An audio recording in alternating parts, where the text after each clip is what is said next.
Today we'll be making a prenup using 2 household ingredients, mutual representation and full disclosure. But remember, this recipe does not call for duress. What's a prenup?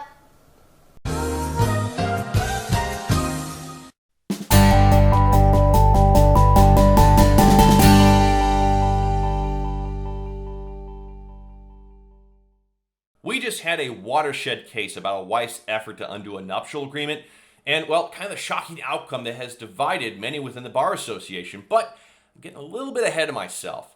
Prenups and postnups are cool again, just like bow ties and Chim Pokemon cards. And if you look at the ISBA's YouTube page, most of their videos get a handful of views, no disrespect, except this one.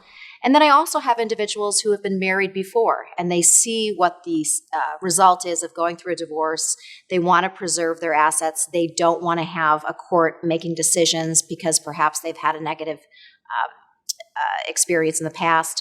The ISBA has made so many changes to the Divorce Act that savers during a marriage are often forced to bail out spenders when they break up. As a matter of fact, the worst divorces, from my standpoint, are the ones where you have a spender trying to divorce themselves from the saver. It's like a bizarro world version of the grasshopper and the ant story.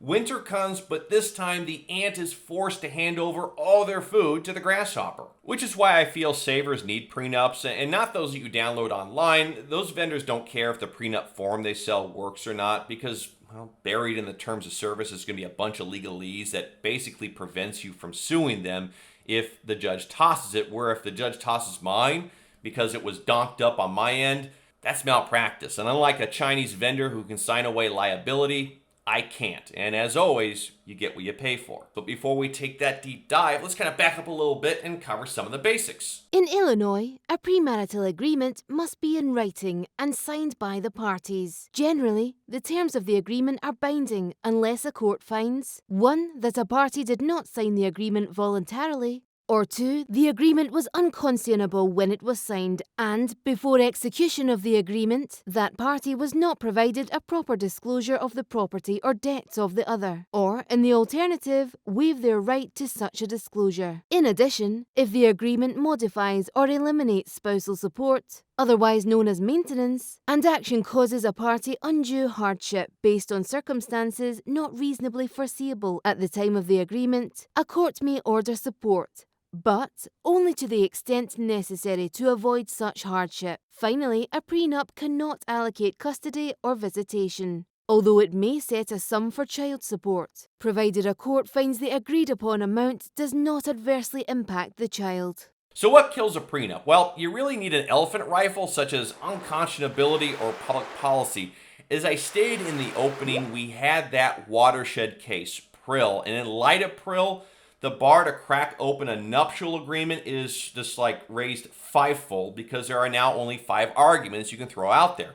Judge Carr, who was the trial judge in Prill, had a banger of a quote about unconscionability here. Not fair does not equal unconscionable if in fact she, that's the wife, knew what she was signing. End quote. Now, Prill dealt with a failing marriage. The parties, they kind of executed this postnup really mere months before the divorce. The wife argued she was forced into it. There is some evidence showing the husband had texted her telling that he would rain fire on her if she divorced him without her signing it first. A key fact, though, was that she had a lawyer. Actually, she had 2, but the last one told her not to sign it, and she did it anyways, and it was a hotly divided opinion, but the appellate court holds her to the deal. You know, my take on Prill is that both sides have lawyers. Tossing that nup is going to be next to impossible unless it's either fraud, such as a spouse's failure to provide full disclosure of assets and liabilities, or public policy, which I'll breeze over here in a bit. I can't give the opinion the justice it deserves in this short video.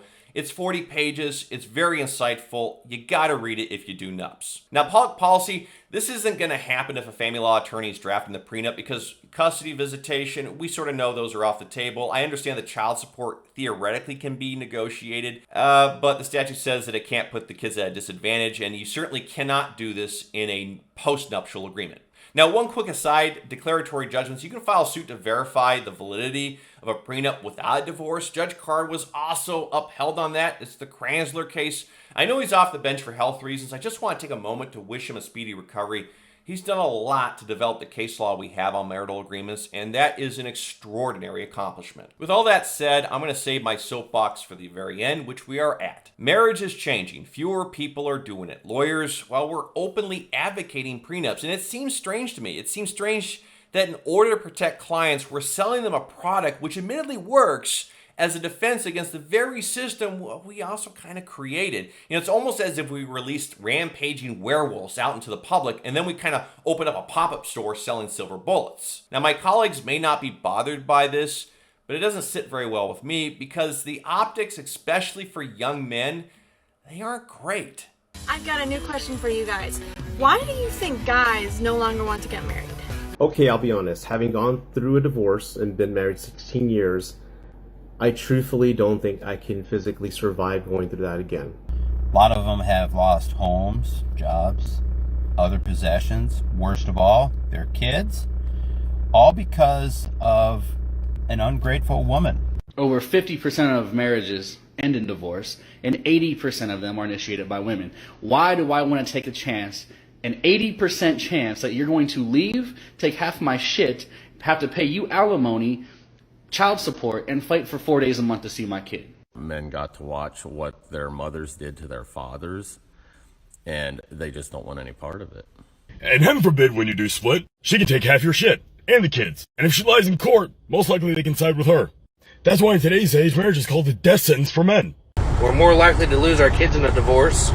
We're more likely to have to pay you alimony. We're viewed as nothing more than a paycheck. We can't talk to anybody about our emotions or how we feel, because honestly, nobody gives a fuck.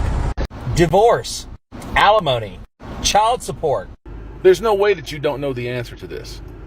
Divorce, the ability to walk away clean, take all of his shit, use his children as weaponry. And we're afraid that, hell, if we do get with you, you're going to take our shit. From my standpoint, the family law system was so great. If we've done such an awesome job writing these statutes, why are we pushing prenups? Anyways, off my soapbox, that's all I have. Thanks for watching.